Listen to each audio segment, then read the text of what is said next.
All right, what's happening, y'all? It's your boy Rico from RicoScores, and shouts out to Jacina Anderson because she reported that Lions offensive coordinator Ben Johnson is apparently asking for around $15 million a year to be the head coach elsewhere. So we got to do a full dive into that. You know, it's Rico of RicoScores. So first of all, we got to talk about, is this a good thing for the Washington Commanders? Does this potentially eliminate a lot of the competition that are fighting for his services? Also, is Ben Johnson even worth $15 million a year? We're going to take a lot of different stats from individual players and how much better the Lions are this year compared to like years before without him. We're going to take a look at where they rank statistically as far as offense goes this season. We're going to take a look at some of the parts of his offense that could definitely translate to here with the current players that we have. And let's try to project like, hey man, this could be your Sam Laporta, this could be your Amon-Ra St. Brown, this could be your Jahmyr Gibbs, stuff like that.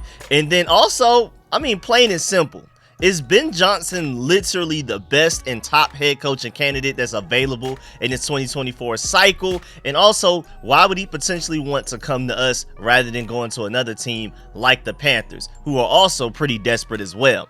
But before we dive into all of that, make sure you stiff arm that like button, stiff arm the subscription button, and stiff arm the bell next to that subscription button so you get notification each and every time I release an informative and opinionated video just like this one, because this one's going to be full of stats and opinions, facts and opinions. It's going to be loaded with both. So we have so many things to dive into. Again, stay tuned for all of the content because I also have another video I'm working on. It'll probably come out this evening / tonight, where it's going to be a breakdown of a lot of crazy stats that came from that Rams game. And we're also going to start to preview the future, not only of this upcoming game against the Jets, but the future of Sam Howell, Eric Bieniemy. I mean, there's some stats out there showing like EPA per play and things like that, and they take into account with what they have to work with, that's saying Eric Bieniemy isn't as bad as we think. It's a whole lot of crazy chaos. Also, Rivera and his refusal to do the right thing ever and being a walking contradiction. We're going to cover all of that in one video, so stay tuned for that. That's probably going to come out tonight. So many things. I also want to talk about the Pro Bowl candidates the Washington Commanders have, like Terrell Burgess. Like, that's crazy in itself. We got to talk about that, and the fact that Sam Howell's top 10 in voting right now, that's wild. But we're not going to focus on any of that right now. That's for tonight, that's for tomorrow and stuff like that, so stay tuned. Without further ado, without wasting more of y'all time, let's get it. He's our quarterback for the 5-10 years, and I truly believe that.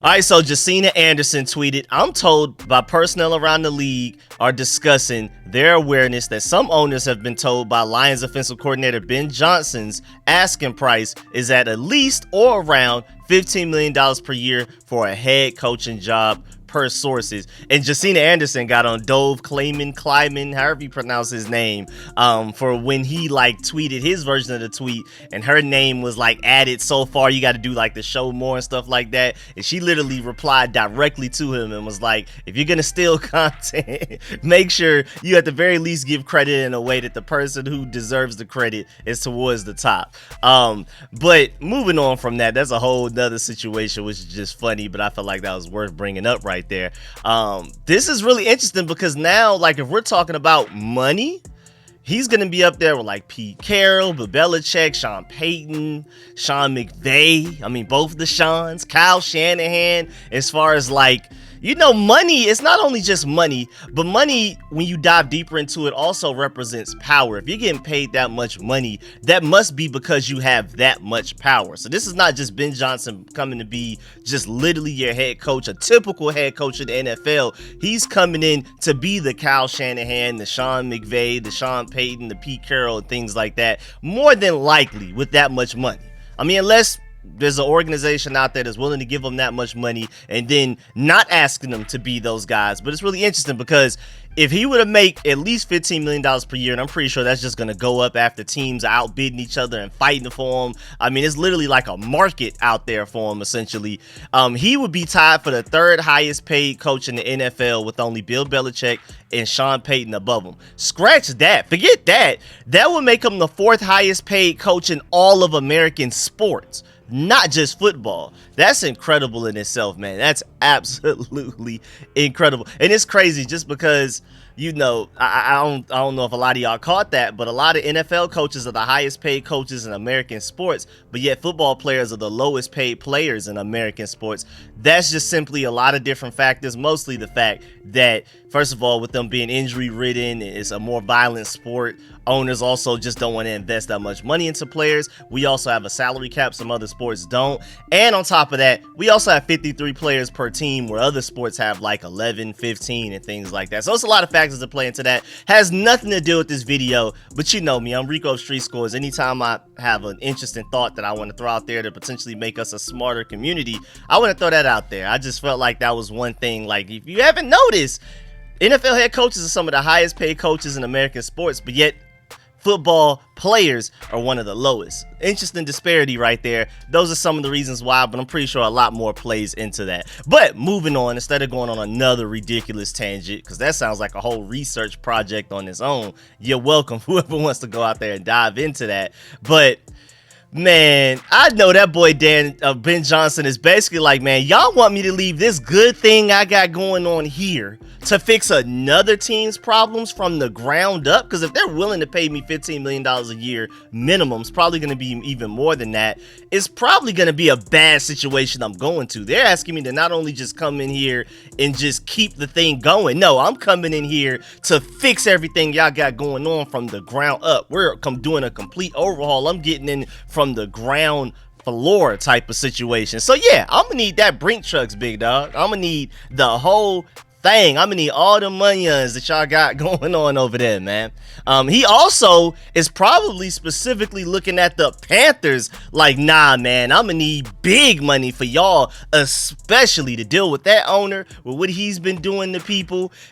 Man, like, because say, for example, if Tepper over there for the Panthers, their owner, and Josh Harris, the Commanders owner, who were both reportedly the most active owners at that NFL GM / owner conference summit thing where potential GM candidates and, you know, owners that are looking for GM candidates can all talk to them face to face. It was like 42 GM candidates out there, a lot of the top guys that a lot of us Commanders fans want. That also means that they're probably willing to pay the most money. It also means they're probably the most desperate and things like that. I know that's probably a fallacy, like just to say that because one is true, one is automatically true. You know, more active at the summit equals more desperate, equals more willing to pay more money for that guy. Not necessarily true, but let's just say it is.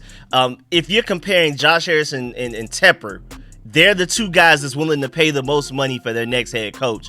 I'm pretty sure that puts Josh Harris in a great light, because anybody compared to Tepper, you're just going to automatically look better. Tepper feels like almost the next Dan Snyder. Nobody, you know, it's going to be really hard to be the next Dan Snyder, because it's not even just the football side of things. It's off the field wise that he was just absolutely horrible as well. But hey, man, Josh Harris next to Tepper, y'all are the only two in a certain category that's going to make Josh Harris look amazing. So, hey, that's probably helps us in a lot of ways. But also, just to isolate Josh Harris just by himself, he's proven that he is willing to give up the monions to the best coaches if necessary. He's shown it with his professional basketball team, with his professional hockey team, whatever it takes to have the best staff possible, coaches, whatever. He's willing to back up that Brinks truck, and I really appreciate him for that. That's one of the main reasons I'm very excited about Josh Harris wants to do. I have several top reasons. He's very analytically based. He's going to be very innovative. He's going to try to be ahead of the curve and do things that nobody else is doing, which is shown by the hirings of Eugene Shin and Tim McGrath and guys like that. If y'all don't know who those guys are, I've done full breakdowns on them and why you should be excited about them as a Commanders fan. And if anything, those hires should make you far more optimistic about this rebuild that's about to go down this offseason. Probably the biggest rebuild in my lifetime, at least over the past 30 years that the Commanders have done. So I'm really excited about that in itself. And then also, he's one of those guys that's willing to pay big money. But another thing is that he's willing to trust sports guys to do sports things. He's not like Dan Snyder or Tepper that's going to meddle and get in the way of things and just think he's the smartest guy in the room. He knows, I'm a billionaire. Let me do billionaire things. You're the football guy. Let y'all do the football guy things. So I'm super excited about him. So, hey, man, I'm pretty sure with Josh Harris willing to pay that money and seeing what Ben Johnson is asking for at minimum, I'm pretty sure a lot of owners probably are out of the race. They saw $15 million to start. Oh, yeah, we're done. They probably deleted his contact information and things like that. So Ben Johnson asking for that much money may actually benefit the Commanders because that may take a lot of other teams out of the running and may just simply leave guys that are probably more desperate and willing to pay more money, like a David Tepper or a Josh Harris in our case. And again, if you're being compared or if you're being stacked against Tepper and it's just you and him, you're more than likely going to win in the public's eyes and Ben Johnson's eyes, everybody that matters eyes, because they're going to prefer you over him regardless. So if it's like, okay, first we're thinking about money. Me as Ben Johnson, priority, let's get the most money. Let's see where our options are there. Okay, only a handful of teams are willing to meet this price. Okay, between those teams, who are the better owners? What are the better situations for me to go to? You can't tell me Josh Harris and the Commanders, what we got going on, isn't a better situation than what the Panthers got going on. First of all, the Panthers don't even have a first-round pick. That goes to the Bears. So even all of this losing they've been doing this season has not been to tank because they don't even have their own first round pick. The Bears own it. We have our first round pick, and right now it's the 4th overall pick. It could potentially move up higher. So even just outside of Josh Harris and Tepper 1v1 in themselves, even just the situation, the market, the DMV market versus, the Charlotte market, there's a gap there. It's a lot of different reasons that Ben Johnson would be pretty happy. And then even one of the top players for the Panthers, Brian Burns, is potentially an unrestricted free agent. Who knows if they even bring him back? I want the Commanders to go get him. Like, what if Ben Johnson is looking at the Panthers? Well, at least I'm on the offensive side of the ball, but now I'm a head coach, so I have to care about defense. So if I'm going to care about defense from now on, and, I have to be the umbrella and the thing that's looking over everything, overseeing all operations, basically, at least we could go to the Panthers and build around Brian Burns. Wait, you're telling me that Brian Burns is now going to the Commanders? You know how beautiful that would be and how much that would potentially increase our chances of a Ben Johnson. But, head coaching hirings happen before free agency happens. So maybe Ben Johnson, look at it vice versa. We hire Ben Johnson and then he goes out and gets Brian Burns. Like, hey, man, I was thinking about the Panthers, but why don't you just come over here? We both come over here to the Commanders and do our thing. It's a lot of wishful thinking, of course. I'm not saying these are things that are going to happen. I'm just throwing thoughts out there. I'm having fun. This is literally just to have fun. But also, you got to remember that Tepper, when I say that he's not afraid to pay guys money, remember, he's the one that gave Matt Rule that 7-year contract worth more than $60 million.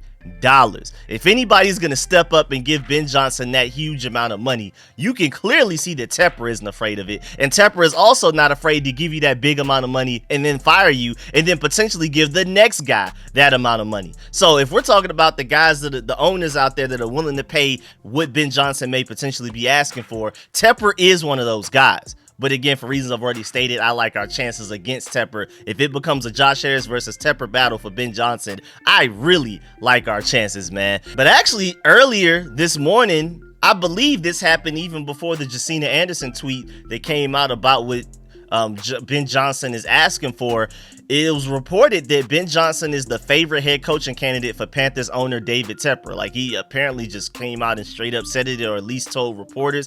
And hey, man, that may be something to that. David Tepper reports say that Ben Johnson is his favorite head coaching candidate, and then soon after that, reports come out that says Ben Johnson wants $15 million a year. Basically like, oh, okay, yeah, you want me? Well, it's gonna have to be at least this as a minimum. He heard David Tepper was hunting for him, and he was like, let me throw out this huge number. Hopefully he'll leave me alone. Nah, boy, David Tepper's willing to pay that, man. You just gonna have to straight up say no. But even going all the way back to November 27th, a couple of weeks ago, it was reported from Bet Online AG odds are is that Ben Johnson is the favorite to be the next full-time head coach for the Carolina Panthers, according to BetOnline AG. But there's going to be a lot of factors that go into that, and I doubt that happens. But it's more so just me being optimistic, me being a glass half full type of guy, and just hoping that Ben Johnson just comes to the Commanders. He's one of my favorite candidates. We're going to dive into why he's potentially literally my favorite candidate. And also, I mean, if you think about it, and I know this is silly, but if he were to go from the Lions to the Panthers, everything you own that's blue, you can keep blue. It's not that bad of a transition. It's a slightly different shade, but if Ben Johnson has a blue car because he loves the Lions that much, he doesn't have to do too much to make that transition. If his man cave where he currently is in Detroit is blue, he can still bring a lot of that stuff over to Carolina and basically keep a lot of that blue, but just add a little bit more black and take away some of the silver. Just super silly stuff like that. But also, with the Chargers firing not only their head coach, but their GM as well, there's a lot of competition out there for Ben Johnson. This is not going to be easy. Now, luckily for us, the Chargers are a very ugly situation. I feel like the Panthers are ugly because of Tepper and not having a first-round pick. The Chargers are scary, especially for a GM, but a head coach as well. They're $40 million above the 2024 cap space right now. Also, Keenan Allen, Everett, and Austin Eckler led in catches, and they're the oldest trio in the NFL right now. So it's like, even when you're looking towards the future, you got to figure something out there. And then also, just their whole roster is just top heavy. Like, just a whole bunch of aging stars on their team. A lot of the best players are getting up there in age, so they're not the like brightest future type of thing. But Adam Schefter said all the way back November 27th that he anticipates 7 to 10 NFL head coaching changes in the 2024 offseason. And that's not typical. That's a lot. That's more than usual. So there's a lot of competition out there. Again, for reasons I've already explained, the Panthers, unless Ben Johnson's literally only chasing the money, or the Chargers, maybe he just likes the West Coast. I don't know. I feel like I like our chances better than those two teams. But again, it's probably going to be 7 to 10 opportunities out there. Heavy competition. And then Adam Schefter also went on the Pat McAfee show to say that Ben Johnson and Brian Johnson will probably be at the top of a lot of teams' lists for head coaching jobs. So it's going to be 7 to 10 positions out there potentially open for Ben Johnson, and then him and Brian Johnson are arguably the two top names. So we'll see how this goes. And back on December 9th, Bleacher Report did a whole article on a report that, rumors going around the NFL, Ben Johnson is the hottest head coaching candidate, point blank period, and could get multiple offers from several different teams. So Adam Schefter is saying it's between Ben Johnson and Brian Johnson, who are probably the top two. And then Bleacher Report came out with theirs and said, nah, it's just straight up Ben Johnson. So if you're going to want him, you're going to have to fight for him. But even after all of that, I honestly think he can, for real, get that next level of money from one of these owners. And I'm hoping that it's Josh Harris. I really do. Because shouts out to Grant Paulson for bringing this up. On Ben Johnson seeking $15 million a year, he's essentially looking for a second-year contract money on his first contract, which is really interesting. This is going to be his first time being a head coach. He's looking for that second contract head coach money, where he's proven himself as a head coach already. Maybe that will scare away some GMs, some owners, some all of that type of stuff. But at the same time, Grant Paulson goes on to say he proved last year he can be happy staying in Detroit. You got to literally steal him away, take him away, snatch him away from the Lions. He's got all the leverage, and he's the hottest candidate in a few years. In the last few coaching cycles, I mean, we thought Eric Bieniemy was the home run hitting hire. Ben Johnson eclipses that easily. Like Grant Paulson said, you can argue that Ben Johnson's one of the highest head coaching candidates out there in the past few years. And again, on top of all of that, he has clearly shown that he's willing to just, hey man, I'll just chill in Detroit as an defensive coordinator. If the situation isn't right, if the money isn't right enough to make up for that bad situation, he is perfectly cool with staying in Detroit for another year. I would not be surprised at all. You're going to have to literally take him from the Lions, man. You're going to have to swoop him off of his feet. You're going to have to bring the helicopter to the job interview or something, man. You're going to have to offer him big money. You're going to have to sell him on a dream. So Ben Johnson literally has all of the leverage right now. All of it. He's clearly the most wanted guy, I feel like. At the very least, top 2, top 3 at worst. And again, the fact that he's already shown that he's not desperate, I'll stay with the Lions for another year, keep playing around, that adds to his leverage, man. It's whoo, and then a lot of teams need head coaches, so we're gonna be outbidding each other. One team's gonna offer $15 million a year, the next gonna offer 16, the next gonna offer 17. They're gonna counter. It's gonna get scary out there. We'll see how this goes. Also, shouts out to Grant Paulson for this point as well. Ben Johnson turning down head coaching job in 2022 as the most sought after candidate in NFL makes him even more enticing now. Could have taken Panthers gig and had the #1 overall pick, and he decided to say no to that. What makes you think he's going to go to the Panthers now without a first round pick at all? He had the #1 overall pick last year before they traded it away. That rare judgment and self-awareness will reflect favorably on him this hiring period as well. It's getting ugly. Also, shouts out to Grant Paulson for this. A few things about this whole situation with the $15 million a year that he's asking for. Number one, the top of the head coaching market with proven winners is $20+ million a year. So this sounds crazier than it actually is. He could go for more. But again, it's just the difference between the fact that this is his first head coaching job rather than his second contract as a head coach. Number two, he's the most sought after option in this cycle. Several teams all want him. He can dangle this number and literally work his way up from there. Number three, there's no salary cap on coaches, y'all. Like I mentioned earlier, owners should pay what they need to get the best people. He's willing to drive that price up to whatever it's gotta be. There's no policing on this situation. There's no laws in place to say you can't pay him $50 million a year if that's what he literally wants, or something ridiculous like that. And then the last and final point 4, this is where he's starting negotiations. Doesn't mean that that's where they'll end. And that's what I've been saying. That's what I brought up a little bit earlier, that I think $15 million a year is a starting point. So when you're at $15 million a year, you're like, wow, that's a lot. Remember the fact that this is probably where we're starting. This is the minimum. This is the requirement, and we'll work out from there. And hey, man, just moving on. If I'm Josh Harris, what do your staff members want as well, dog? I don't care what you want. Blank check it. But also, man, your staff members as well, bring them with you. Like, the Lions are going crazy over there. I want everybody responsible for what the Lions got going on. Even if you can bring a couple of players with you, I'll take it too. But coaching staff wise, bring Mark Brunell as your QB's coach. Let's keep that going. Antoine Randall as your receivers coach. Keep that going as well. Everybody, man, bring everybody you can. What do they want? Almost write them a blank check as well, type of situation, man. And man, I mean, because look at what these guys are doing. I'm not even hating on Jared Goff. I'm really not. He's a great quarterback, but he's not an elite quarterback. He's not up there with Pat Mahomes and them. I hope we can all agree on that. But man, he's got Sam Laporta out here literally looking like the next Rob Gronkowski. It's crazy. And let me talk about this, because I mentioned this in my mock draft when I took a tight end in Stover from Ohio State that looks like he could be like the next Sam Laporta type of guy. My main point, and I've been saying this for years about tight ends in general, even before this Sam Laporta thing happened.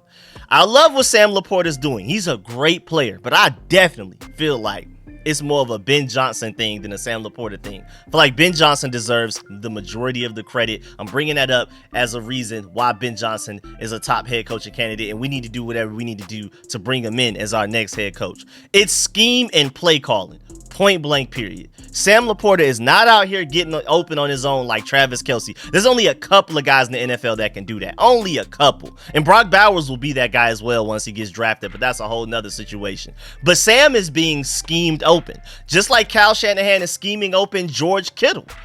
Everybody I feel like we all feel like he's at worst a top 3 tight end in the NFL. He's open because of Kyle Shanahan. Sam Laporta, the same thing under Ben Johnson. As much as I love Sam Laporta, and hey, man, if we hire Ben Johnson as a head coach and he wants to trade for Sam Laporta, I'm not even mad at that, depending on what the Lions are asking for type of situation. But it's literally Ben Johnson more than anything else. And then to layer this to Sam Laporta thing, let's just go ahead and add another layer. The fact that they know how to evaluate and develop. Because they watched his college tape and say, yeah, we can work with that and get greatness out of him. And then they did it. They executed it. So the evaluation and the development into design the offense and play calling around him is just amazing. So knowing how to find the right guys to fit your offense is a huge plus, because we're not used to that around here. You got to remember, Sam Laporta was viewed as like a third or fourth round pick potentially, and then he went in the second. So it wasn't even like he was this first round pick that he's out there playing like a top tight end in the NFL.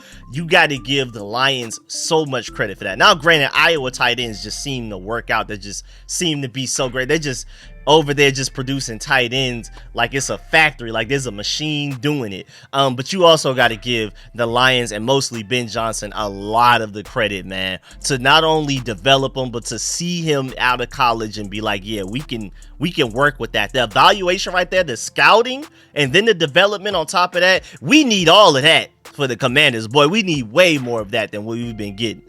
And man, even before last week's performance, if we're talking about Sam Laporta, this is before what he just did last week in that win. Sam Laporta had more receptions than George Kittle with 66, more receiving yards than Trey McBride, Cole Kmet, and David Njoku with 702, more receiving touchdowns than Travis Kelce, TJ Hawkinson, and Evan Ingram with 6. And Sam Laporta, this is again before last week's game, was just 15 receptions, 350 yards from breaking both rookie tight end records.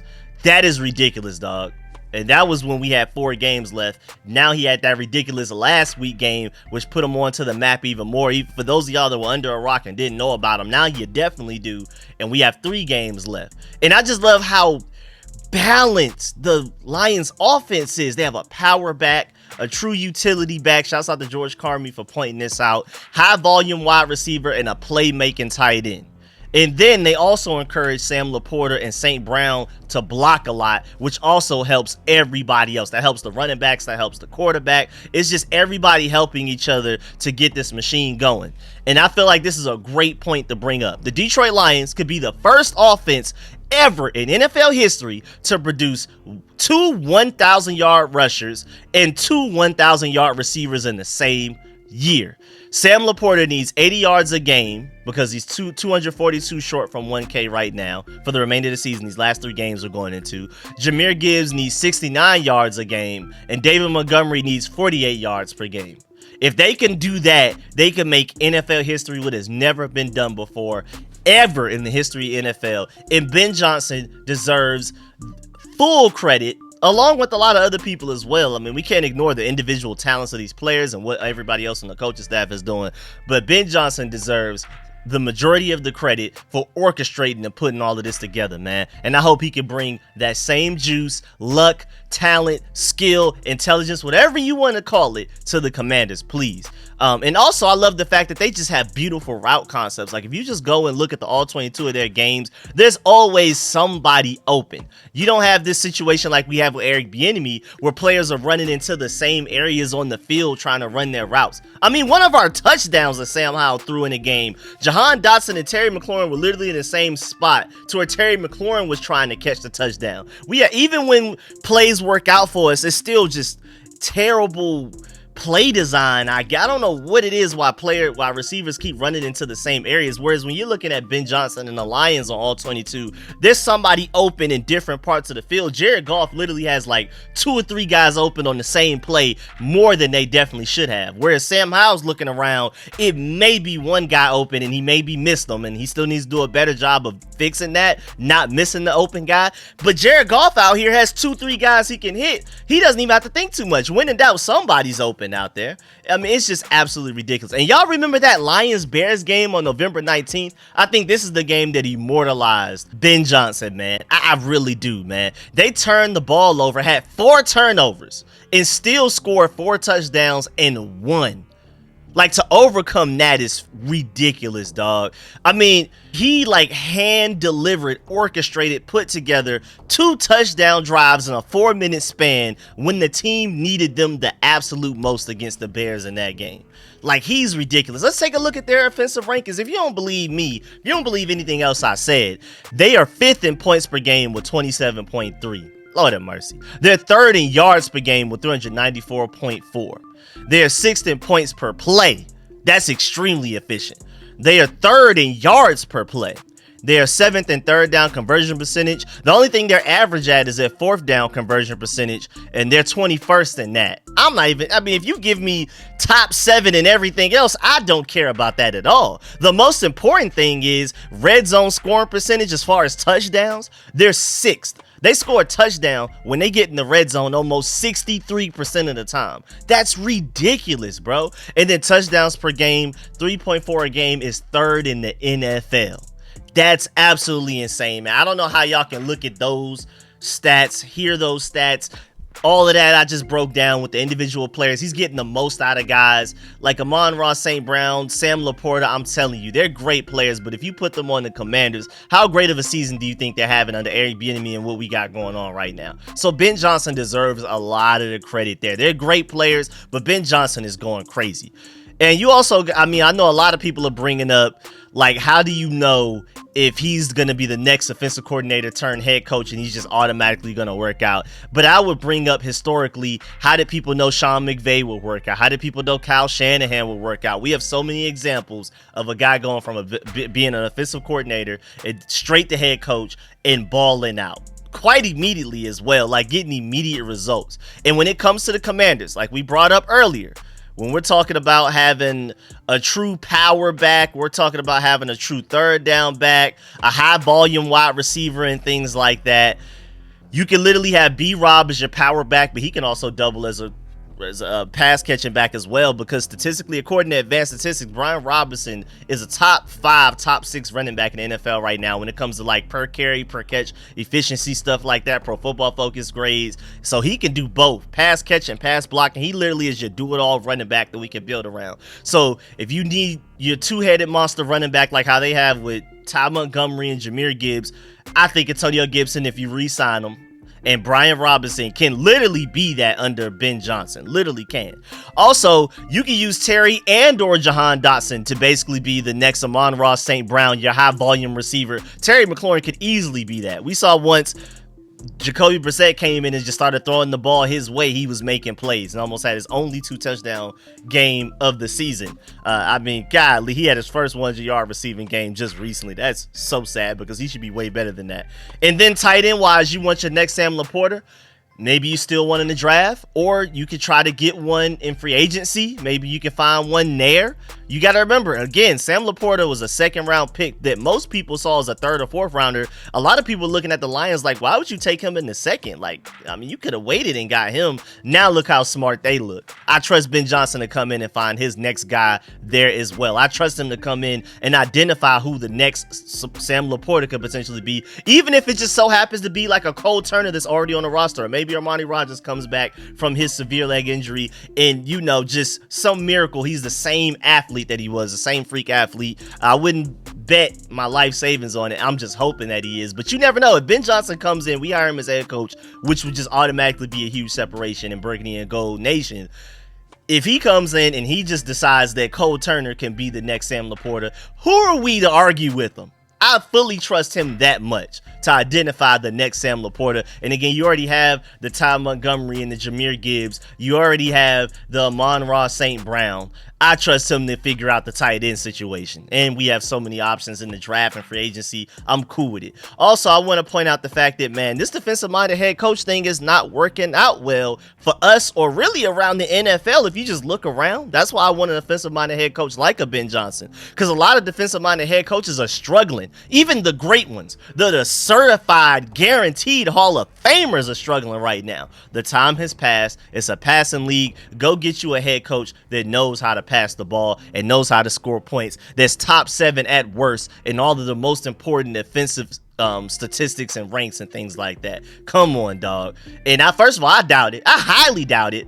But I want to pose this question to y'all before we get up out of here. Do y'all think Ben Johnson and Eric Bieniemy could coexist? Do you think if Ben Johnson were to be our head coach, if Eric Bieniemy is there a chance that he could even stay? Is it a 0% chance or is there a very slim chance? Because I think at best it's maybe a 5% chance. But let me know how you feel about that in the comment section. Which takes us to the end of this video. Make sure you stiff arm that like button, stiff arm the subscription button, stiff arm the bell next to that subscription button so you get a notification each and every time I release an informative and opinionated video just like this one. Let me know how you feel about everything discussed in this video. Are you willing to pay Ben Johnson $15 million a year? Is he your favorite head coaching candidate? Of course, I'm working on a video that's going to probably run like 30 minutes long in itself, where I'm breaking down all of the top head coaching candidates that are available out there. I'm doing it for GMs as well. And now you already kind of have a sneak peek to one of my answers, that Ben Johnson is going to be one of my favorite candidates candidates, but I still have more research to do, so you never know. Maybe Ben Johnson will fall out of number 1, maybe fall out of the top 2 or 3. By the time I do that video, I would have done way more research on other guys that are out there, so we'll see. But I am working on a full breakdown on all of the head coaching candidates out there, including Ben Johnson. So we'll bring up some of the stuff we brought in today, but it's gonna more so be like a skim through every coach, because we have so many coaches to talk about. It won't be a full in-depth one, 30-minute video long one like this, because otherwise we'll be here for like a 10-hour long video. So make sure you stay tuned for that. And of course, again, let me know in the comment section how you feel about everything discussed in this video. Willing to pay him $15 million a year? Is he your favorite head coaching candidate out there? How do you feel about the credit that he deserves for Sam LaPorta, Amon-Ra St. Brown, and how the Lions offense is going? If you bring over Ben Johnson, if you want Ben Johnson, are you willing to bring over his staff like Mark Brunell, Antoine Randall, and all of those guys? Let me know everything in the chat. And how do you feel about the Commanders' chances of getting him? Do you think, just based on the information I presented, that Josh Harris is one of the guys that's willing to pay the most money? Another guy that's willing to pay a lot of money is Tepper. And do you agree that Josh Harris is a better look than David Tepper and more likely to land Ben Johnson if it's between us two teams and organizations led by those owners, all of that? So let me know how you feel about everything. I'm gonna do my best. Again, I'm super busy, but I'm trying my best to try to read and reply to as many comments as possible. I'm still working on setting aside time to go to previous videos I've released within the past few days and a couple of weeks to try to reply to as many comments as well. So make sure y'all stay tuned, and again, leave a like on the way out. I really appreciate it. I'm gonna catch y'all later. I'm out.